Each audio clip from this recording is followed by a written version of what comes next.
Hola colegas, ¿cómo están? Estoy acá compartiendo este video con ustedes porque estamos cerrando con esta clase el trabajo que hicimos en la unidad número 1 porque hemos transitado nuestro primer mes de cursada y quisiera hacer un balance y comentarles algunas cosas que quiero proponerles para seguir trabajando.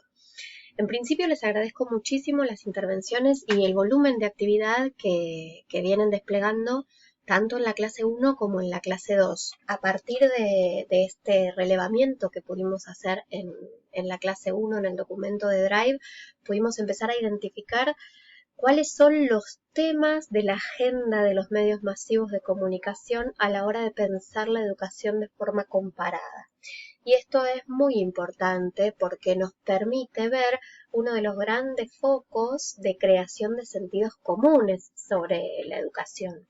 Por otra parte, les cuento también que en el trabajo del formulario, donde la propuesta era que ustedes pudiesen analizar usos o abusos, si bien hay análisis repetidos de artículos, en el 80% de los casos de los artículos que eligieron para los diarios de circulación masiva, resulta ser que lo que encontraron ustedes mismos, ustedes mismas, son abusos de la educación comparada.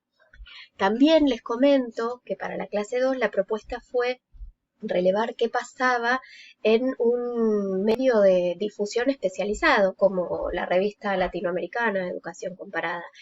Y allí es interesante ver cómo a medida que van sumando información y análisis de números al documento compartido, vamos a este programa de cómo históricamente se ha conformado la agenda de la educación comparada desde la perspectiva académica en nuestra región.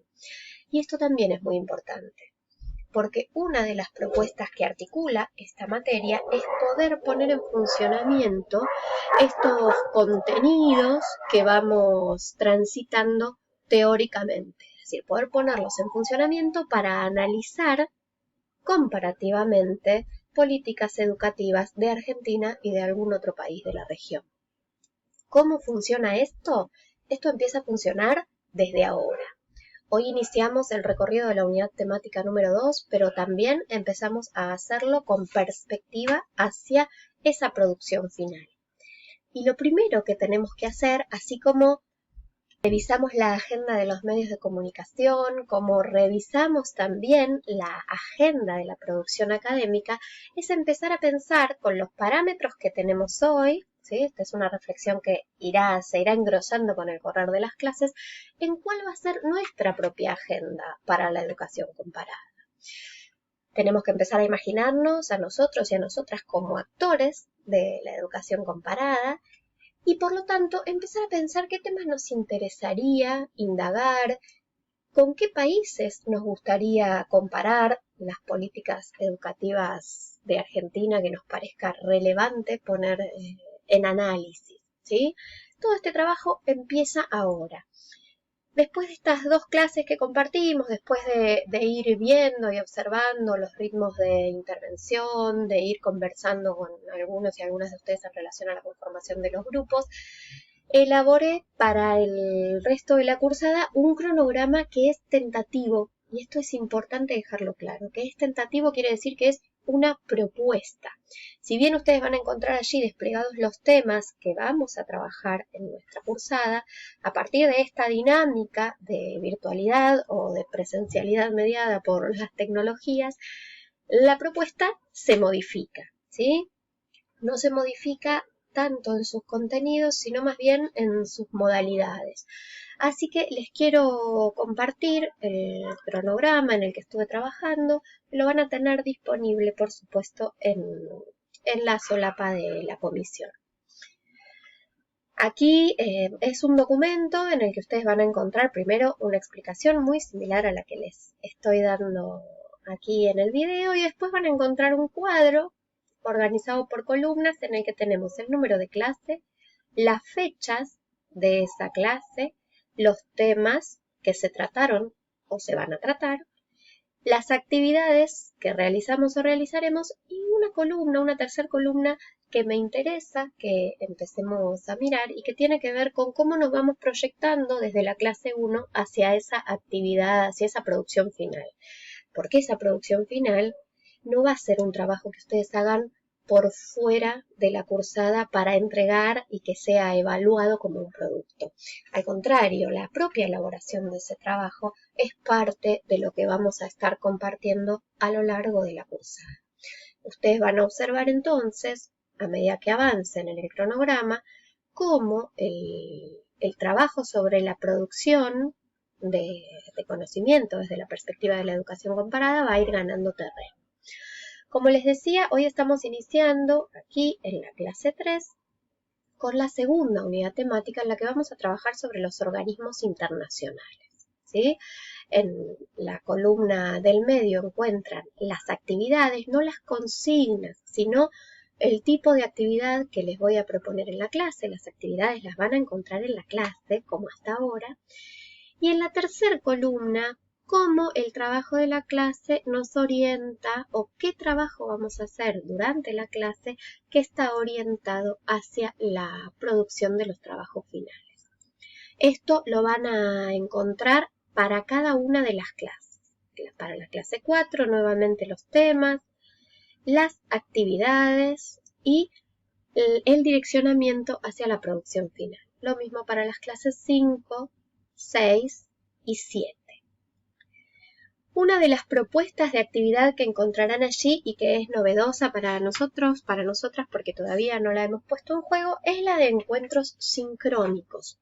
Es una propuesta que iré relevando con ustedes en los próximos días y tiene que ver con poder acompañar de forma sincrónica los procesos grupales de elaboración de trabajos. ¿Qué quiere decir esto? No vamos a tener encuentros para todas las personas de la comisión en la que nos reunamos, los 70 y pico que somos, las 70 y pico que somos, a que yo exponga algún tema. Esto no es necesario, pero sí me parece que es necesario y que es positivo para el proceso de trabajo que podamos juntarnos en grupos más acotados en los que ustedes puedan tener palabra, puedan compartir sus inquietudes, sus ideas, me puedan comentar cómo vienen con sus recorridos y sobre todo además podamos conocernos, podamos encontrarnos, que es algo que todos y todas como docentes creemos que es muy necesario que pase, aunque por supuesto, y como lo hemos dicho en otras ocasiones, preferimos que sea cara a cara.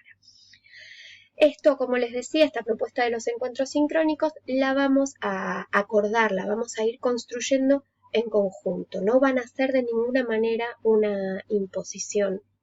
Todo lo que vayamos construyendo para esta cursada va a ser siempre teniendo en cuenta el contexto y los condicionamientos en los que este contexto en el que estamos nos impone a cada uno y a cada una. Bien, este cronograma, como les decía, lo van a tener colgado en el aula. Les pido, si a alguien le resulta abrumador la cantidad de información que tiene el cronograma, que lo ponga de costado, porque todo esto, no olviden, va a estar mediado clase a clase por cada una de las propuestas que yo les vaya haciendo para recorrer los contenidos y para ir avanzando en la elaboración de trabajo. ¿Sí? El propósito que tiene esto es que ustedes puedan visualizar hacia dónde se dirige la materia. Así que volvamos por ahora a nuestra unidad 2, en la que, como les decía, vamos a empezar a trabajar sobre los organismos internacionales y el neoliberalismo. Algo de esto ya comentamos en las primeras clases. Lo que veíamos de la mano de los textos, de los videos, de los audios, es que actualmente es imposible pensar en términos de políticas públicas y de políticas educativas sin considerar el rol de los organismos internacionales y, por supuesto, el marco neoliberal en el que las propuestas de estos organismos internacionales fluyen y funcionan. Uno de ellos, por ejemplo, el Banco Mundial, es el mayor financiador de los programas educativos para América Latina y el Caribe. Por lo tanto, son entidades que no podemos dejar de considerar a la hora de querer realizar un análisis de la política educativa y sobre todo de las políticas educativas comparadas. El recorrido que empezamos hoy nos va a poner frente a una tensión que ha caracterizado la región latinoamericana en los últimos al menos 50 años, que tiene que ver con el movimiento pendular que se ha desarrollado, ¿sí?, a la hora de definir el rol del Estado. Los estados latinoamericanos han oscilado en sus posiciones entre asumirse como estados neoliberales, cuya consecuencia es ser portadores de una concepción mercantilista de la educación, en la cual la educación, es considerada un servicio, un privilegio. Y por el otro lado, en el otro extremo de ese movimiento pendular, nos encontramos con estados que se han asumido a sí mismos como garantes de derechos sociales. La consecuencia de ese posicionamiento es que la educación es asumida como un derecho que el Estado debe garantizar. En este movimiento nosotros vamos a ver oscilar a los estados latinoamericanos, siempre impulsados e impactados por las políticas económicas y educativas en particular de los organismos internacionales. ¿Cuáles? Entre ellos el Banco Mundial, el Fondo Monetario Internacional, la OCDE, la UNESCO. A lo largo de la clase ustedes van a encontrar desarrollada la explicación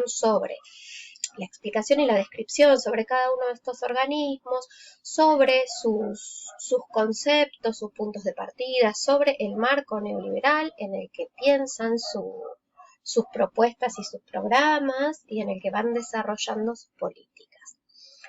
En la próxima unidad vamos a ver qué pasa con todo esto a nivel regional y cómo después de los 90 los estados de la región, en particular los miembros del Mercosur, comienzan a modificar sus rumbos educativos y a alternar, a oscilar, digamos, con la metáfora del péndulo, hacia un rol diferente para el Estado y por lo tanto para las políticas educativas. Bueno, espero no haberlas confundido mucho con este video. Sabemos que siempre en la presencialidad es más fácil y como les digo cuando me comunico por los foros, quedo a disposición para cualquier duda o consulta que quieran hacer. Les dejo la clase y bueno, espero que nos encontremos pronto en los espacios de intercambio. Gracias.